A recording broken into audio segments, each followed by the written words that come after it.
Ok, hoy vamos a ver ahora en esta parte cómo funciona el algoritmo simplex. Es el famoso algoritmo que desarrolló Danzig. Él creo que lo publicó en el 48 o en el 47, algo así.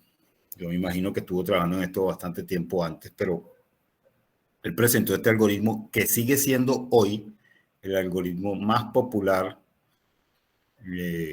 para optimización lineal. No es el más rápido, pero el que le gana por un poquitico nada más. Y el que todos seguimos usando es el algoritmo simplex, ¿no? Que estoy diciendo que es cercano a ser el más rápido y sin duda el más popular, pero la complejidad del algoritmo es alta a pesar de eso. Y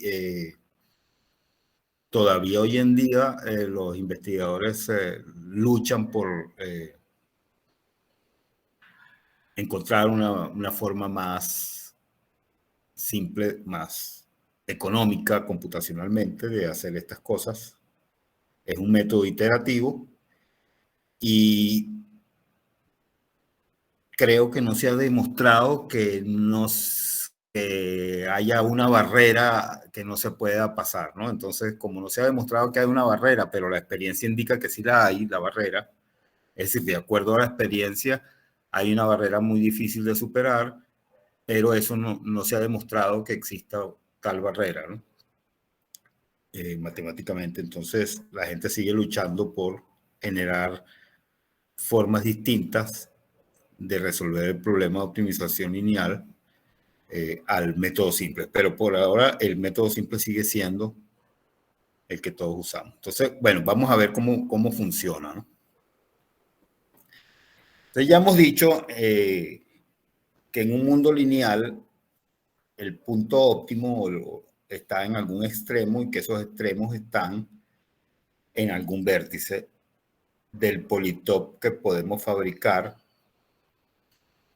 con las restricciones. Entonces, fíjense bien, vamos a suponer que tenemos un espacio de n dimensiones. Aquí está dibujado algo que vive en 3 dimensiones, es decir, en este dibujo n es 3. Tenemos 3 dimensiones acá.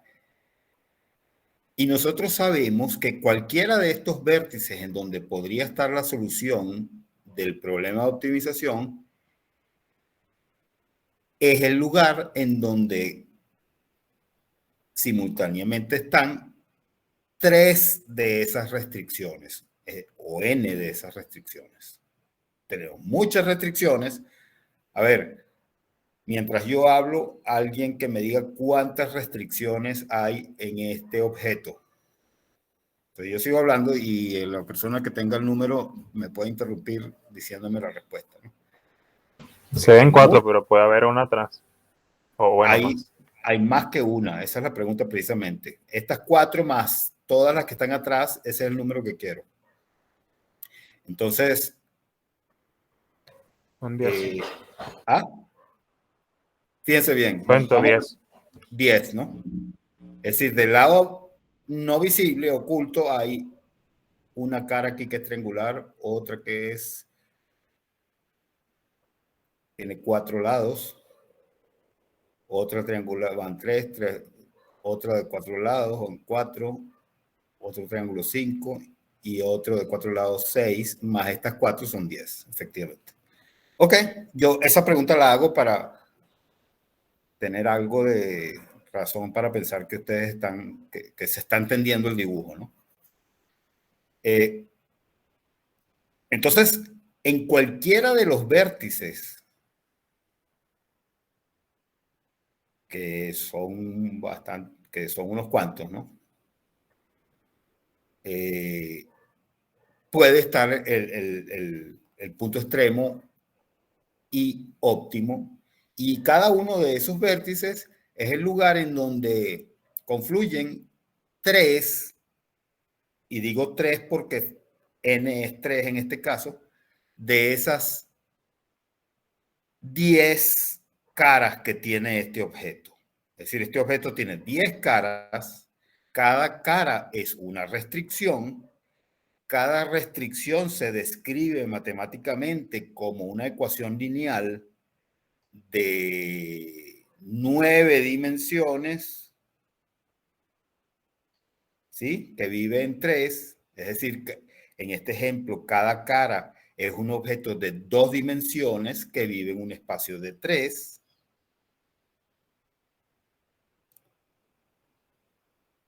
Y cada vértice va a ocurrir o va a existir en donde 3 de esas 10 restricciones pasan por el mismo punto. Luego, vimos hace unos instantes que podría haber más de 3 pasando por el mismo punto, pero esa condición particular la llamamos alternativa, es decir, es una condición particular que no es la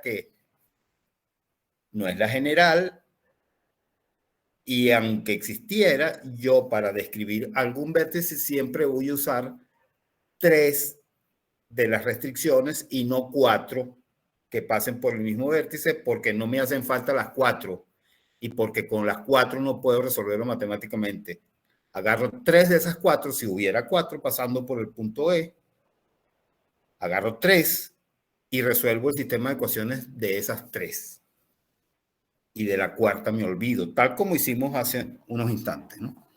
Que quitaba yo la restricción que sobraba, ¿no? Bueno, en esta grabación eso no va a quedar, ¿no? Pero entonces,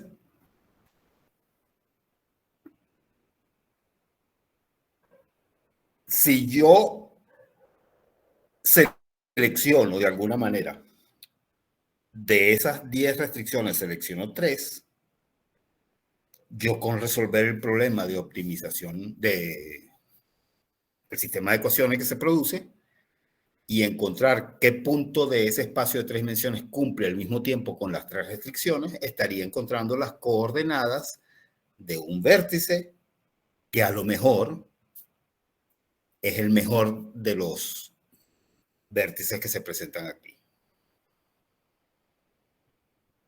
¿Okay? Entonces, si yo pudiera hacer todo eso, eso podría ser una vía para resolver el problema de optimización. Me paro en un vértice, o mejor dicho, selecciono 3 restricciones cualquiera, encuentro el vértice que producen esas 3 restricciones, evalúo el vértice en la función objetivo, recuerdo ese número que acabo de evaluar, me muevo hacia otro vértice,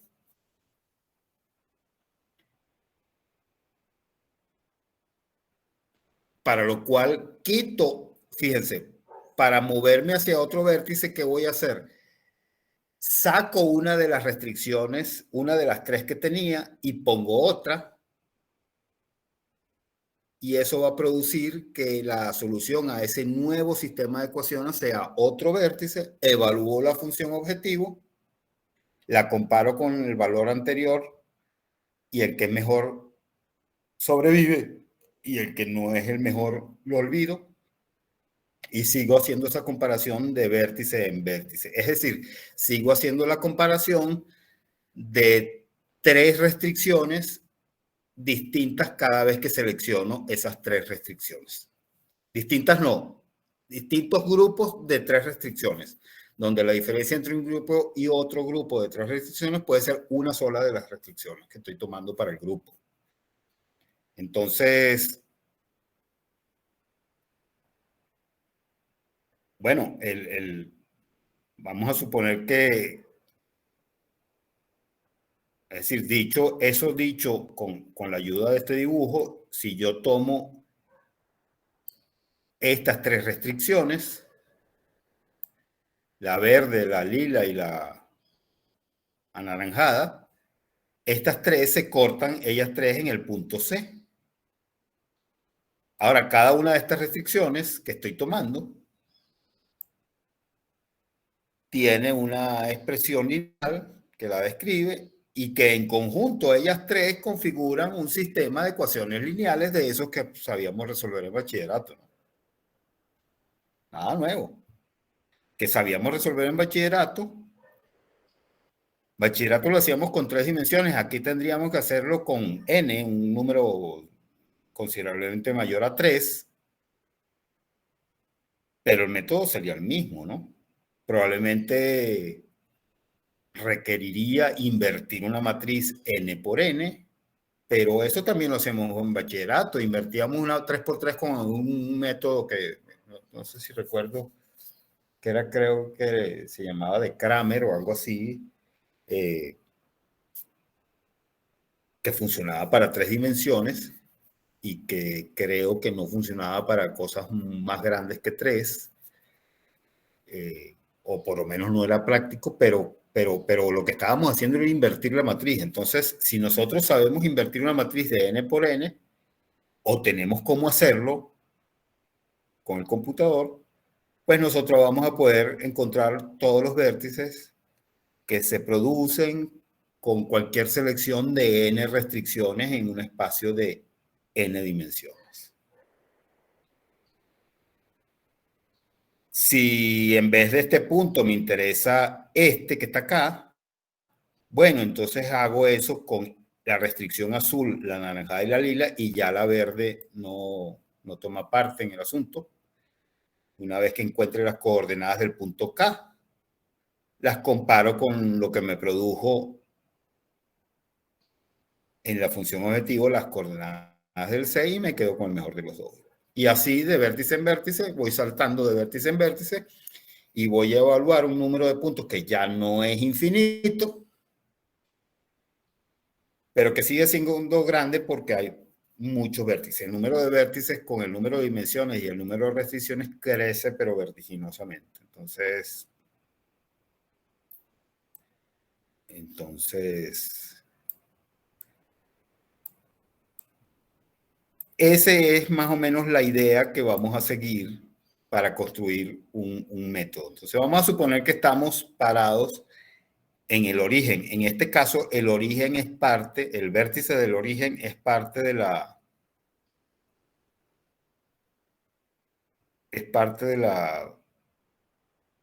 del espacio factible. Y eso es algo que con frecuencia ocurre, que el origen cumple con todas las restricciones.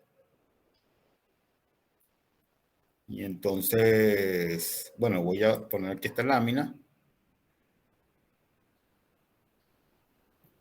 Y aquí está escrito, pues, justamente lo que vamos a intentar. Vamos a tratar de llegar a través de un procedimiento iterativo lo más rápido que podamos a la selección de esas n restricciones que van a definir nuestro punto óptimo. Entonces, esto es nuestro propósito ahora. Ya tenemos un plan, una idea, y vamos a desarrollar esa idea hasta tener un producto que nos funcione. Entonces vamos a suponer que estamos parados en el origen, como dije antes, y vamos a suponer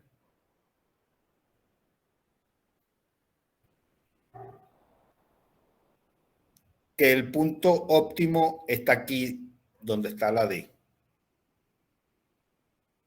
Después vamos a ver, a vincular esto con la dirección de la función objetivo, pero por ahora vamos a suponer que mágicamente nosotros sabemos que el punto óptimo está aquí, y yo quiero llegar aquí con la menor cantidad de evaluaciones posible. Entonces, yo puedo evaluar la función objetivo en el origen. ¡Pam! La evalué. ¿Cómo lo hago? Bueno, meto las coordenadas del origen, que son 0, 0, 0, en la función objetivo, y eso me da un valor. Que no tiene que ser 0, pero el valor. Lo evalúo. Entonces, ¿cuál es la manera más rápida de llegar a D? ¿A quién se le ocurre una ruta que sea rápida? Recuerden que esa ruta, o recuerden, no sé si lo dije, pero esa ruta, pues va a saltar de un vértice a otro y lo va a hacer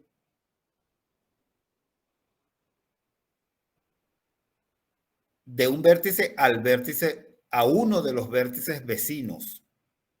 porque entre vértices vecinos siempre hay una arista, aquí está esta grisecita entre el vértice O y el vértice B, esta arista, que es el lugar definido por donde se juntan esta restricción que está acá en el fondo y esta que está acá en el fondo. Este triángulo que está acá en el fondo con este tetraedro que está acá en el fondo. Este cuadrilátero que está acá en el fondo. Entonces yo salto de un vértice a uno vecino, digamos de aquí para acá. ¿Cuál sería una ruta corta para llegar al vértice D? BED. Pan, pan, pan, pan. Bien. Claramente no tiene sentido hacer esto, ¿no? Tan, tan, tan, tan, ¿no? Es decir, entre esa ruta y esta, tan, tan, tan, tan, entre esas dos está la mejor, porque esta es tan corta como la que tú dijiste, ¿no? O, J, E, D, O, B, E, D. Entonces, fíjense bien.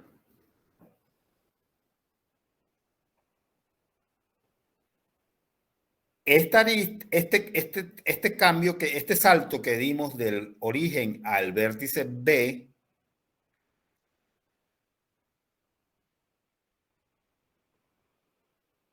oye, el origen es uno de esos vértices, fíjense bien, el origen es uno de esos vértices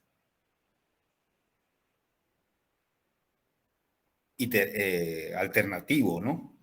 Porque fíjense cuántas restricciones coinciden en el origen. En el origen de este dibujo coinciden 6 restricciones. Pero el origen estaría definido, el vértice del origen estaría definido solamente con 3 de esas 6. De manera que tenemos 3 restricciones por encima de las necesarias para definir el origen. Entonces, pero vamos a suponer que aquí, en el origen, matemáticamente lo estamos reconociendo como el lugar donde se corta este plano triangular que está acá, el ABO, esa restricción se corta en el origen junto con la restricción BEJO. Esta.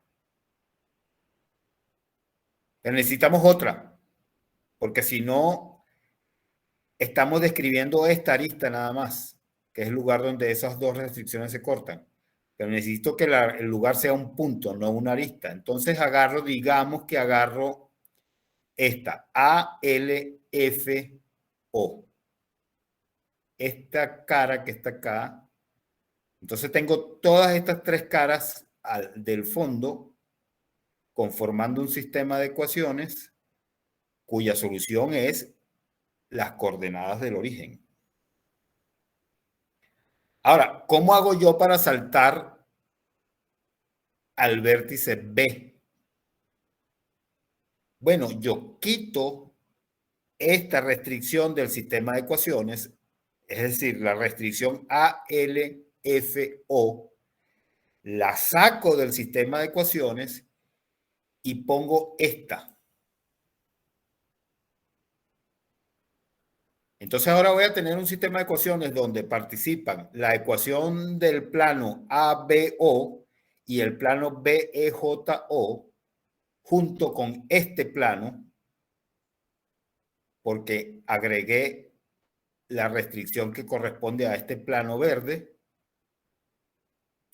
y saqué la restricción que correspondía al plano ALFO. Y la solución de ese nuevo sistema de ecuaciones me va a devolver las coordenadas de este punto B.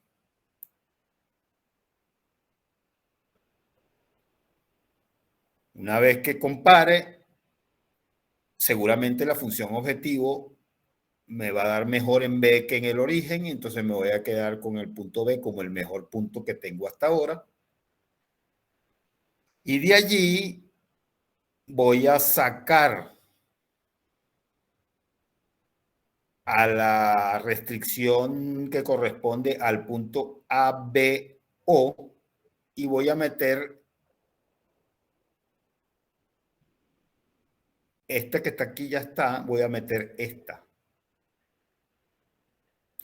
Entonces estas dos restricciones, una turquesa y la otra verde, y más la otra que ya está, ahora forman otro sistema de ecuaciones, de 3 ecuaciones con 3 incógnitas en este caso, cuya solución me devuelve las coordenadas del punto E. Y una vez que estoy allí, bueno, yo podría venirme para acá, metiendo ahora la restricción del punto IJO y sacando la restricción esta. Pero si me voy para allá, probablemente estoy viajando. Es decir, estando allí, claramente me estoy alejando del punto que habíamos dicho que era a donde queríamos ir, que era el D. Entonces no voy a ir para allá, voy por el D. Pero la situación, esto lo vamos a ver más claridad luego, pero la situación es que si yo no supiera hacia dónde voy, hacia el D, que es como es el caso, yo no sé con certeza cuál va a resultar el mejor de los vértices, yo aquí tendría la opción de ir hacia D o ir hacia J.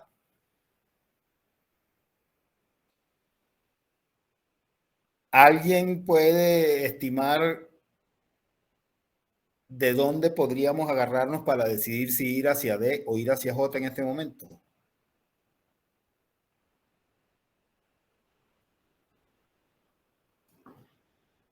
A ver,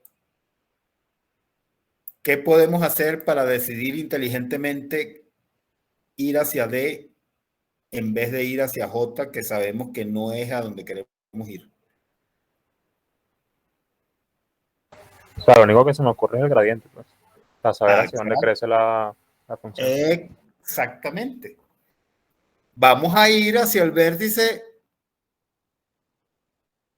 que provoque una transición nuestra y vamos a elegir la transición que más se parezca a la dirección del gradiente de la función objetivo.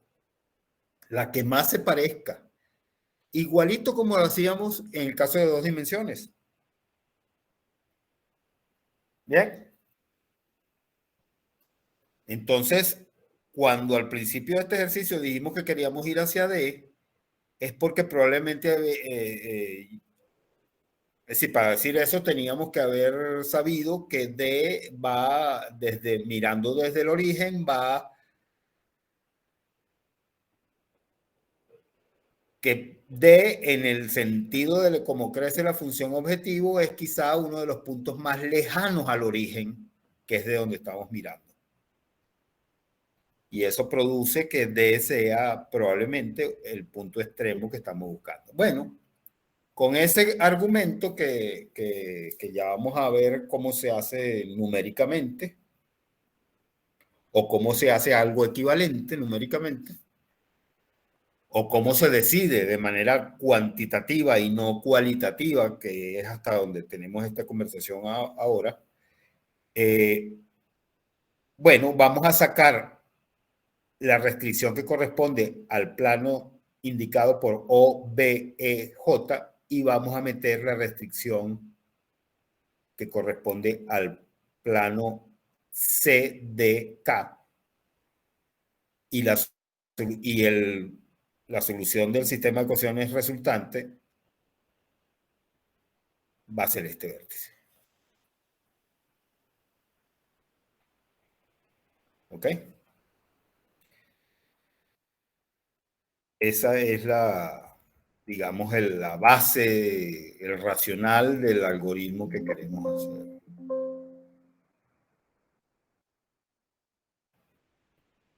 Bueno.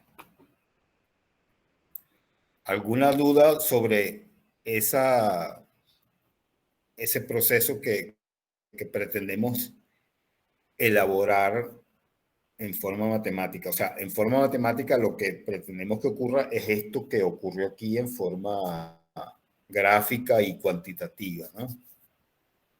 Fíjense que esto, bueno, aquí estamos dibujando un caso que corresponde a 3 dimensiones, a un espacio de 3 dimensiones, pero esto mismo ocurre en cualquier dimensionalidad.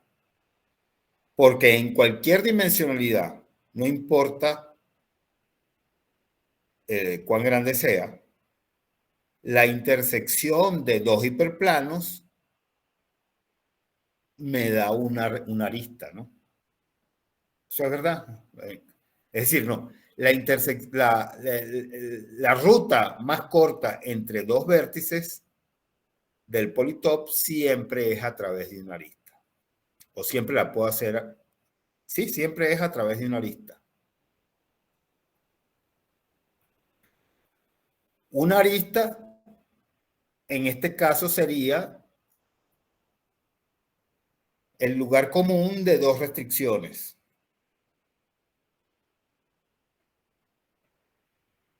Pero ese lugar común no tiene que ser de una dimensión. De hecho, no es de una dimensión. Es decir, el lugar donde se cortan 2 cosas de 5 dimensiones es una cosa de 4 dimensiones. Pero a esa cosa de 4 dimensiones la estamos viendo como una arista.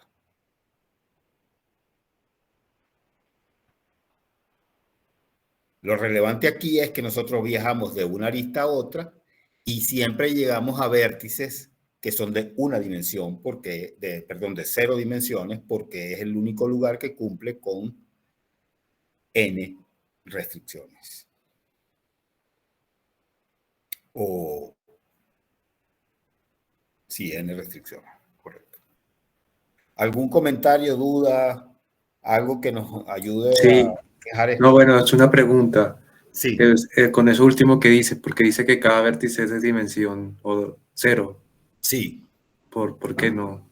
No entiendo. Bueno, a ver, vamos a...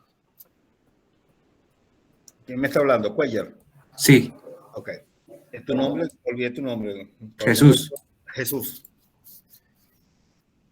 Bueno, fíjate, Jesús. Nosotros vamos a suponer, esto ya lo hemos dicho, pero hay que decirlo muchas veces para acostumbrarnos y fijemos. Entonces, vamos a intentar otra forma de dar la respuesta. Supón que tú tienes un sistema de ecuaciones de 3 ecuaciones con 3 incógnitas. Y que no hay nada redundante, ni hay nada combinación lineal, es uno de los casos típicos que sin trampa, pues. ¿Qué te describe ese sistema de ecuaciones con 3 incógnitas? Eso te describe 3 planos. Sí. ¿Okay? 3 planos que ninguno es paralelo a otro y por lo tanto ellos 3 se cortan en algún punto. Sí, correcto. Es un solo punto, ¿no? Entonces, cuando tú resuelves ese sistema de ecuaciones, de 3 ecuaciones con 3 incógnitas, todos los puntos del espacio donde podría estar la solución de ese sistema, esos puntos se pueden mover en 3 direcciones. Es decir, tiene 3 grados de libertad. Lo puedes mover en la dirección X, lo puedes mover en la dirección Y o en la dirección Z. Ok. Entonces, por eso decimos que esa situación es de 3 dimensiones. Pero cuando tú buscas el lugar común de 2 de esas restricciones, ¿qué es lo que ocurre? Cuando tú lo haces matemáticamente, tú agarras la letra Y, la despejas de una de las ecuaciones y la enchufas en la otra, con lo cual desaparece la Y. Cuando tú haces eso, el objeto resultante, esa ecuación resultante que ahora ya no tiene la Y,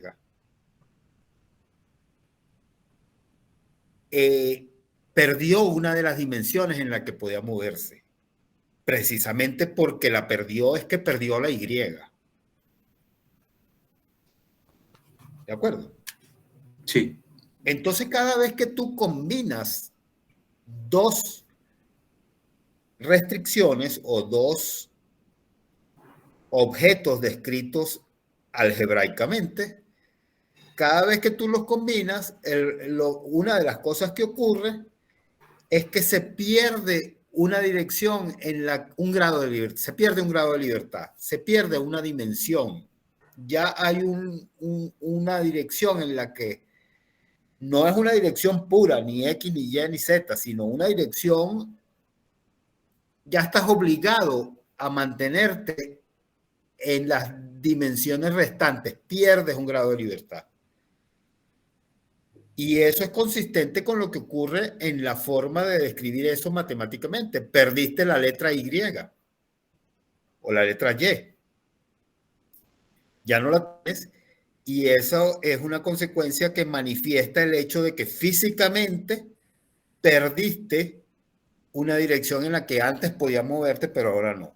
Es decir, el sistema resultante es de una dimensión menos. Entonces, aquí, el lugar común de este plano azul con este anaranjado, en donde digamos que tú tienes un punto que se puede mover en cualquier parte de este espacio, pero ahora le dices no, se va a mover en el plano anaranjado, pero también en el plano azul.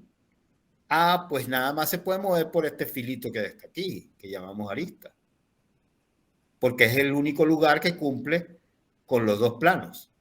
Ya no se puede mover en 3 dimensiones, ahora se mueve sobre una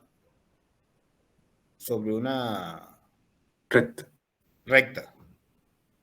Es decir, eso no es estrictamente cierto lo que acabo de decir, porque antes se podía mover en algún plano, ¿no? Es decir, aquí se podía mover en 2 dimensiones y cuando la combino con estas 2 dimensiones del plano anaranjado, me baja una y me queda una.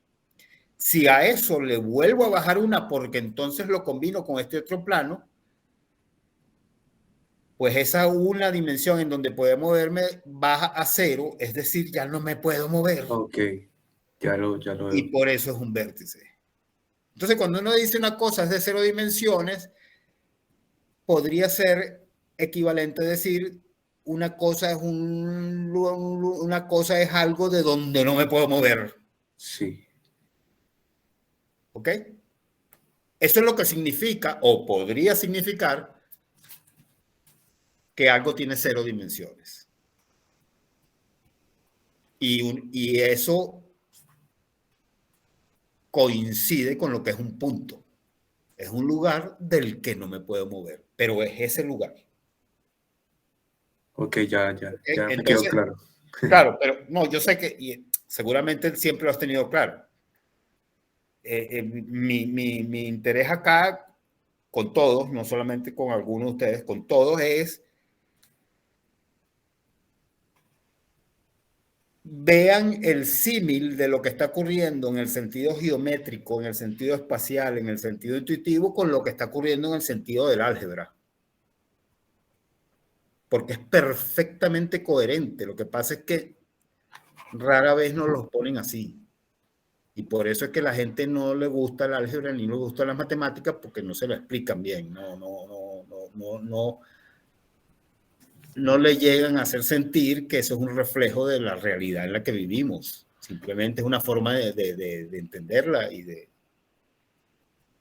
y eso creo que a la mayoría nos gusta y por eso a los que estamos en esto nos gusta, porque a lo mejor nosotros tuvimos suerte y nos enseñaron bien, pero la mayoría lo enseñan mal y no le enseñan a apreciar estas cosas. Hay una conexión directísima en el alma de todas estas representaciones, ¿no? Chévere. Y eso, por supuesto, cuando ese punto no existe,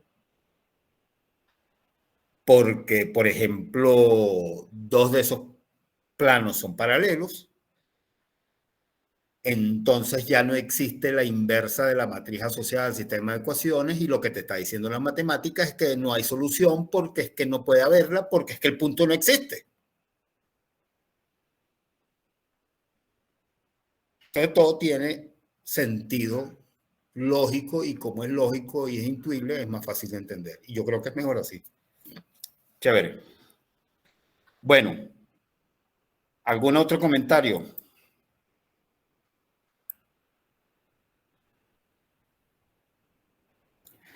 Bueno, aquí en esta parte yo pensaba llevarlos ustedes hasta el punto óptimo de esta situación. Aquí dibujo o intento dibujar el plano que es perpendicular hacia donde crece la función objetivo.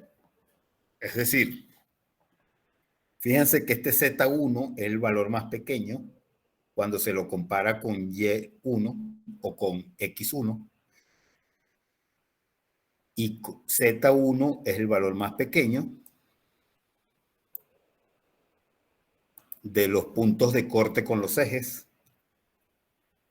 Y eso quiere decir que esta función objetivo, a ver, ¿hacia qué eje crece más rápidamente esta función objetivo? Vamos a ver, ¿quién me lo dice? Esta que está dibujada acá. ¿Ah? No te escuché, Z. Ok. No, no es X. Y ese es precisamente lo que quiero que quede claro. X1 es el valor más grande de los lugares donde esta superficie, este plano, corta los ejes principales.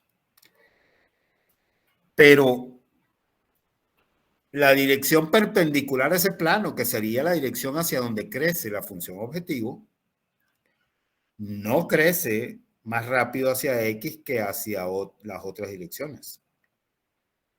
Entonces la pregunta es, ¿hacia dónde crece más rápido?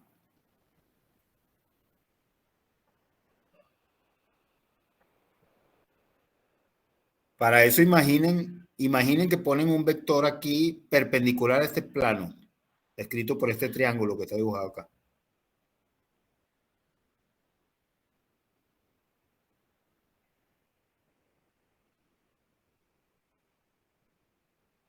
Ok, si les cuesta responder, vamos a hacer lo siguiente.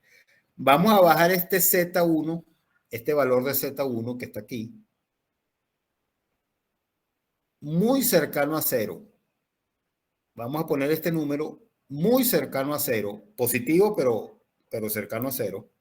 ¿Qué va a pasar con el dibujo este? Cuando esté a punto de ser cero, este valor Z1, ¿cómo va a quedar este triángulo? ¿Alguien lo ve?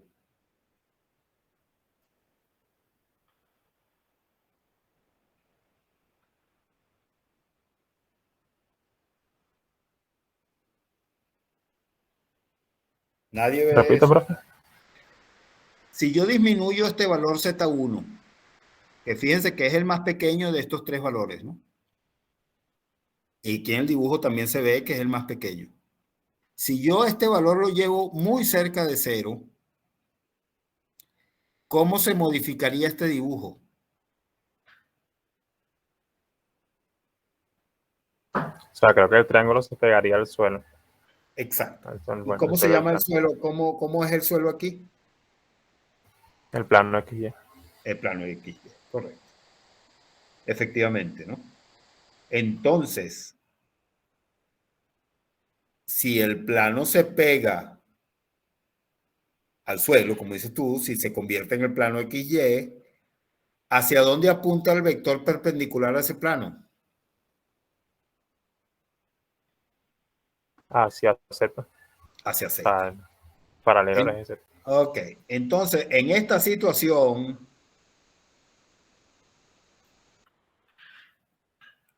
el vector perpendicular a este plano, es decir, el vector perpendicular a el vector que indica el gradiente de la función objetivo se parece más al vector z que a cualquiera otro de los otros dos vectores. ¿Se entendió eso?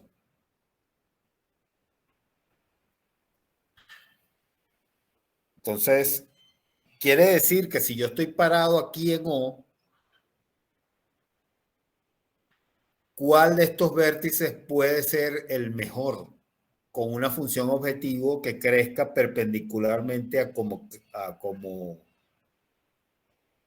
es este plano?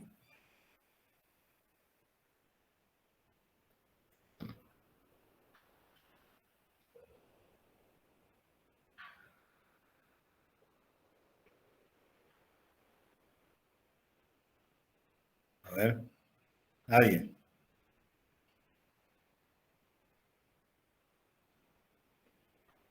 Nadie. Nadie tiene idea.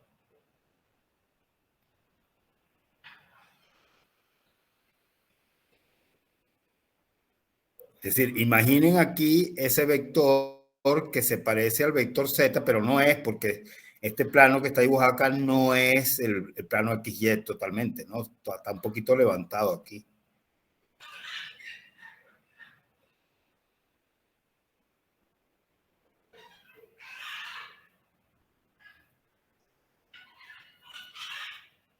Bueno, a mí me parece que sería el D o el E, el punto más lejano hacia donde puedo viajar.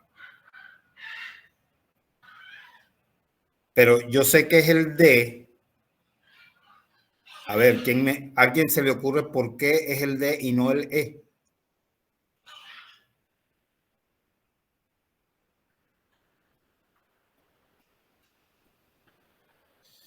Bueno, lo voy a decir. Porque con el mismo razonamiento, el vector hacia donde crece la función objetivo es más acentuado en el sentido de la Y que en el sentido de la X. Bueno, aquí la Y vale lo mismo para D y E, y la Z vale lo mismo para D y E, pero en el punto D tengo un poquito más de X que en el punto E. Entonces, me conviene venirme al D y no quedarme en el E. Porque el E, la Y y la Z valen lo mismo en el E. Pero aquí en el D, la X aporta un poquito de la componente que tiene ese vector perpendicular, por lo tanto me conviene cuando lo comparo con E.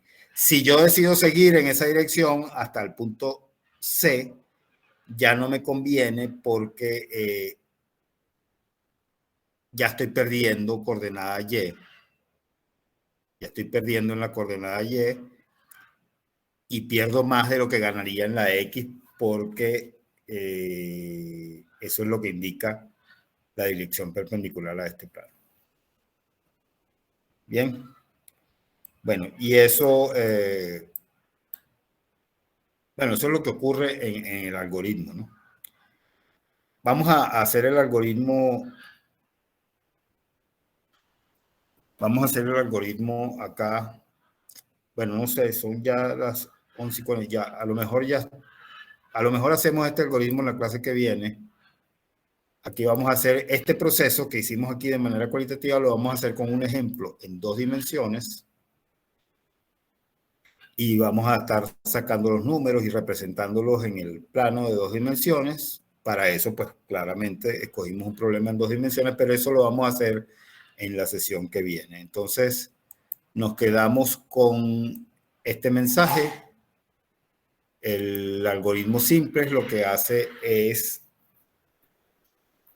ir de un vértice que forma parte del espacio factible hacia algún vértice vecino en el que el valor de la función objetivo se mejora, y eso lo hace iterativamente hasta que ya no puede mejorar más. Y cada vez que hace eso, lo que está es sustituyendo una restricción que define el vértice en donde se está por otra, con lo cual el sistema de ecuaciones que estamos resolviendo devuelve las coordenadas de ese nuevo vértice hacia donde saltamos. Entonces, bueno, esa es la base fundamental del método simple y con más detalle lo vamos a ver en la próxima grabación. Entonces, no sé si hay alguna pregunta para cerrar esta grabación. O sea, ¿cómo sabemos cuál es el siguiente paso? Bueno, ese es parte del método. Exacto. Es con el gradiente, creo que tú mismo lo dijiste, pero ¿cómo evaluamos el gradiente? Bueno, lo vamos a ver en la segunda, pero efectivamente se evalúa el gradiente y se toma el siguiente paso que se parezca más hacia donde va el gradiente. Esa es la respuesta concreta. O sea, porque el tema es si ese procedimiento puede llevar a un óptimo local. No Y, o sea, puede y ser. no el global dentro del espacio factible. No. A ver, ¿quién me está hablando? Christopher. En un sistema lineal, ¿cómo te imaginas tú en un problema, en un mundo lineal, puede haber óptimos locales? Claro, ya lo vi. Sí, porque estoy pensando en figuras más complejas, obviamente, donde sí hay varios óptimos locales o ese tipo de cosas. Claro, pero ¿por qué Eso se produce no sé cómo se llaman, cuadráticos, Claro, pero eso no son otras lineales. cosas. Claro, no es lineal. Entonces, exacto. Eso no es lineal, está en alguna de los videos que sí están subidos. Yo no sé si tú estabas presente cuando hicimos el ejercicio de la bolita. No sé si estabas, pero eso está grabado por ahí. Sí, Okay. Recuerdo. Entonces, efectivamente, en un mundo lineal, los máximos y los mínimos son absolutos siempre. No hay eso de máximo local.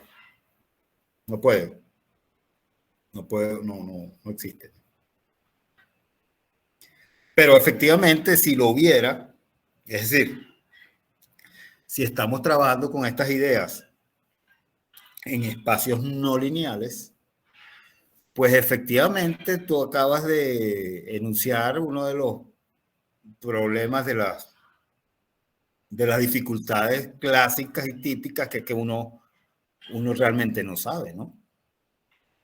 Y ese es el problema de todos los algoritmos de optimización para espacios no lineales, que ellos, pues no está seguro de encontrar el máximo absoluto. A veces uno puede determinar que el máximo es absoluto o determinar que es local, pero a veces no puede y entonces tiene que vivir con la duda, ¿no? Esa es una situación frecuente, diría yo, con la que tienen que luchar los algoritmos para determinar si llegaron al óptimo absoluto. Pero en el caso, insisto en esto, en el caso de un mundo lineal, los puntos extremos son extremos absolutos. Lo más que puede pasar es que empate con otro punto, pero nunca hay un regreso de la función objetiva. Claro. O sea, que yéndome por la dirección del gradiente, por cada arista, necesariamente llegaré a ese vértice. Exacto. O sea, si tú llegaste, digamos, al vértice D, tú vas a ver, de alguna manera, las matemáticas se van a dar cuenta que si saltas al vértice C o al vértice K, vas en contra del sentido indicado por el gradiente. Entonces ya no saltas más, pues. Exacto. Bueno, excelente comentario, está bien. Muy buena pregunta. ¿Algún otro comentario o pregunta?